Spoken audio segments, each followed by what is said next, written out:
Ya, Jembatan Kuning atau yang sering disebut dengan masyarakat sebagai jembatan cinta ambruk akibat kelebihan beban.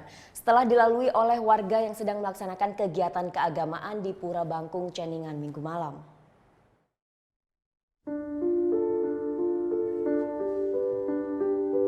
Kabupaten Kelungkung ini adalah jembatan bagi pejalan kaki dan motor.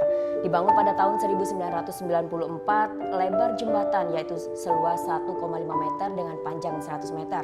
Jembatan ini menghubungkan antara Pulau Nusa Lembongan dengan Pulau Nusa Ceningan. Sempat ambruk pada tahun 2013 namun kembali dapat dibangun.